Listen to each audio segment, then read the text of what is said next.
Dua perusahaan batubara diduga serobot 95 hektar lahan di Palembang.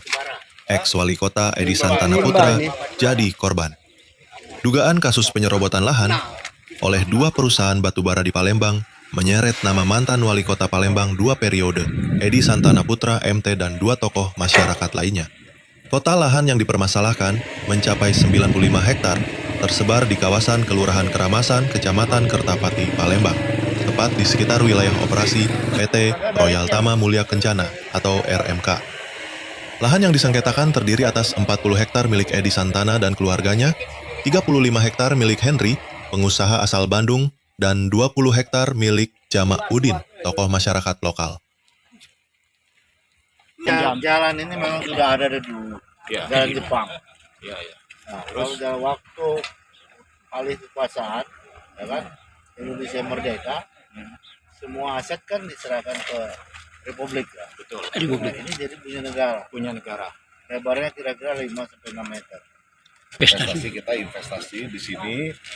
Jadi dari dulunya adalah sertifikat hak milik, tapi sekarang ini sudah dibalikkan ke sertifikat ke SHGB ya. Sertifikat hak milik tahun berapa itu Pak?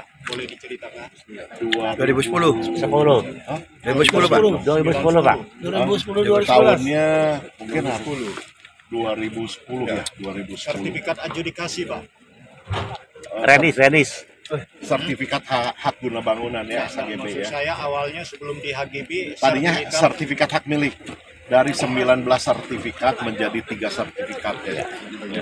Kurang lebih 35 hektar ya. Tindakan apa yang akan Bapak lakukan karena hak tanah Bapak digunakan oleh Kan pihak perusahaan? saya baru melihat dengan jelas ya. Tadi juga ada orang BPN untuk melihat semua bahwa ini tidak ada sertifikat tumpang tindih. Maka itu nanti kita akan menyurati ke PT RMK bagaimana ini perselesaiannya.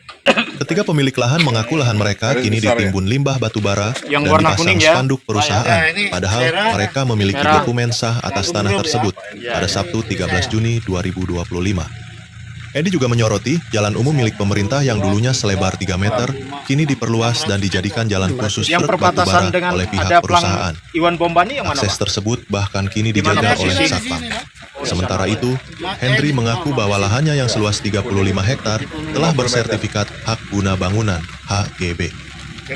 Pantauan langsung awak media trustnews.com dan tim media lainnya di lokasi menunjukkan masih adanya aktivitas penimbunan dan alat berat beroperasi di lahan yang disengketakan. Jamak Udin, pemilik lahan seluas 20 hektar, juga mengaku juga menjadi korban. Ketiganya akan menempuh jalur hukum didampingi kuasa hukum Dr. Fahmi R. SH, MH, untuk menuntut hak atas tanah mereka yang diduga diserobot. Mereka menuntut lahan dikembalikan sesuai kepemilikan sah. Wartawan Trans News TV Mr. Wancik, AN melaporkan.